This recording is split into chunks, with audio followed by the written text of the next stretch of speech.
Chapter 9.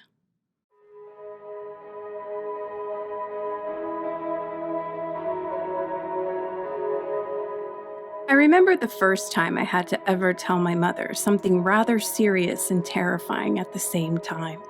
I had failed a math test junior year of high school.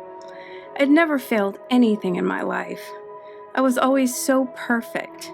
I was the straight-A student.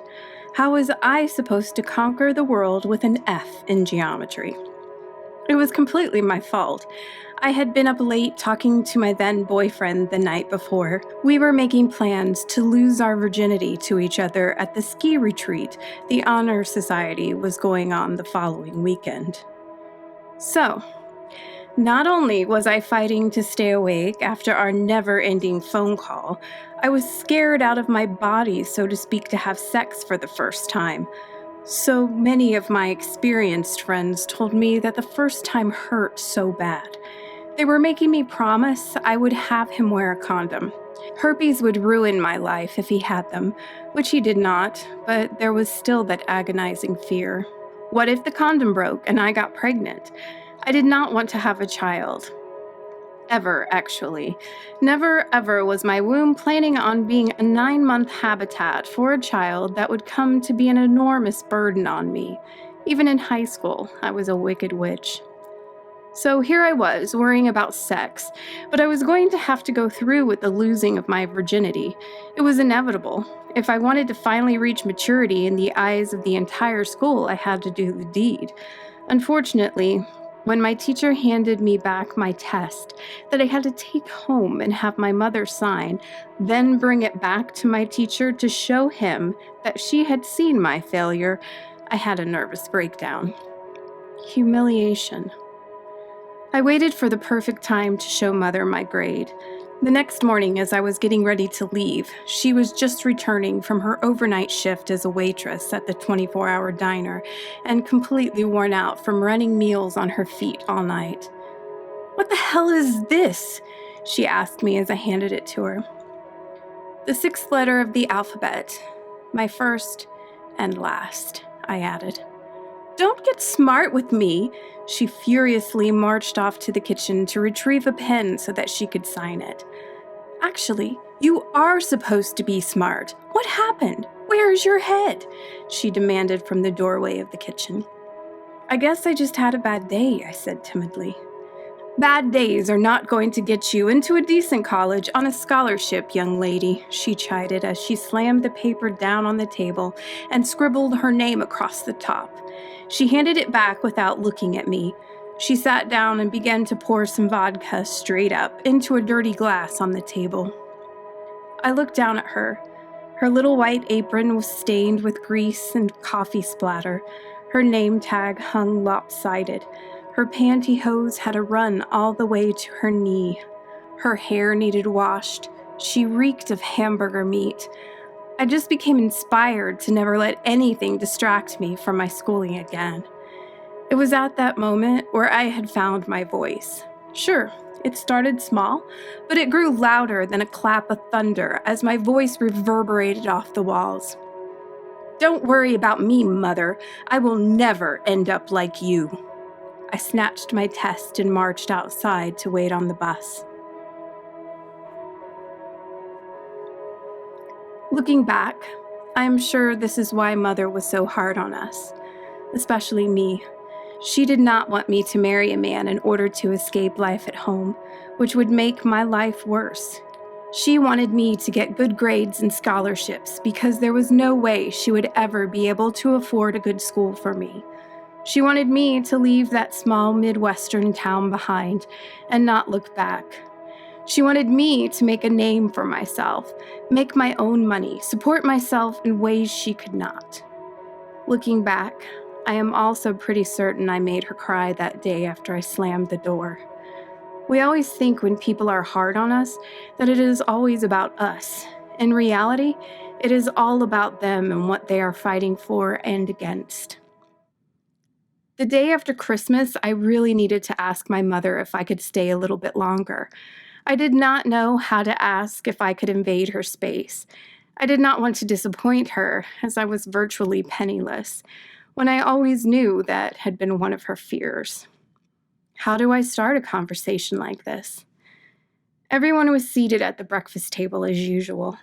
It was a day in which work needed to be done. There was no rush or fuss, though. There was the same leisurely pace as before. There was a serene sense of calmness for a workday. Interesting. I must learn how to adapt in a way such as this. But first, I must confess my deepest, darkest secret. I looked up at the people seated around the table and winced visibly, even though they were all focused on their food.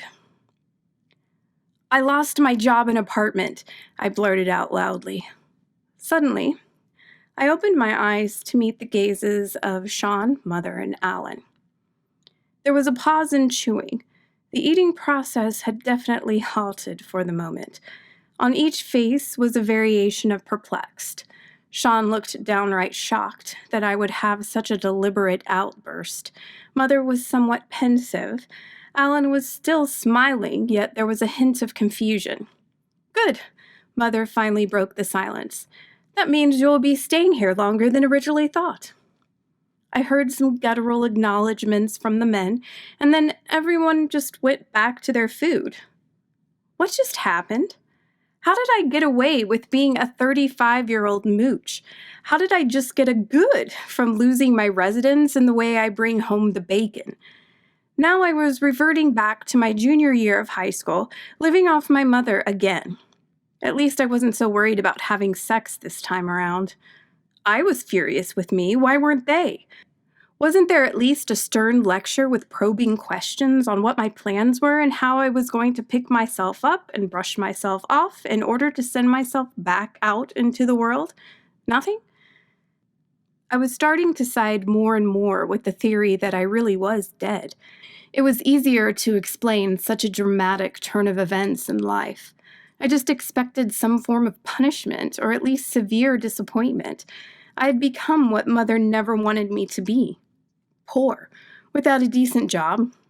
I couldn't trust myself now not to go off and find a horrible husband to knock me up twice, then leave me. I was going to follow in her footsteps and make her worst nightmare come true at this rate. Ah, the maddening cycle and spiral of life. I finished up my breakfast and quickly excused myself. I took my plate to the kitchen, came back through to grab my coat, and exited the back door, muttering to all I was just venturing on a quick walk. I needed some fresh air. I needed to sort out my problems without their smiles and acceptance. When did I become a member of the Waltons? Was this going to be my life? I did need to start figuring things out. I was pretty good at planning my life and conquering my problems on my own. I was best at strategic gameplay in order to get what I wanted. I planned each move meticulously. I achieved everything I had ever wanted in such a short amount of time. I never expected my empire to crumble just as quickly, if not faster. I had nothing else. I didn't even know what I wanted to do. Nothing sounded remotely good. I did not want to work retail locally. I did not want to go back to school. I did not want to do anything at all. I went through my talents in my head. I came up with 0 talent exactly. I had nada. I was halfway through the little forest behind Mother and Alan's house when I felt it was a safe distance to collapse. I leaned back against a tree and the tears just fell. I don't cry. I never cry. I can't cry. I cried again. I wailed away like an infant. I had snot pouring out of my nose. I tasted the salt of my tears as I carried on like a lost soul. I was lost.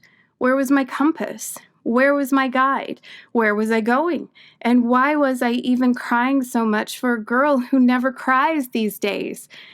Just then, there were arms around me. Strong arms. Loving arms. Sean's arms? To my utter surprise and further distress, Sean embraced me in a way only a big brother could.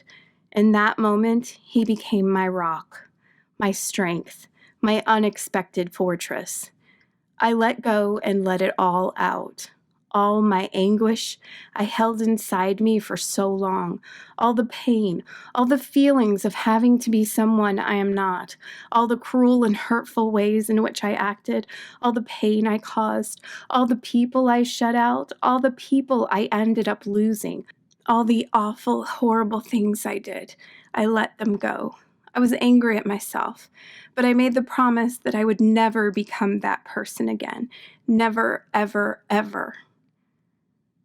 I was all cried out, and Sean's shoulder of his jacket was slick and wet with my tears. I tried to wipe it off for him, but he pushed my hand down and held it in his.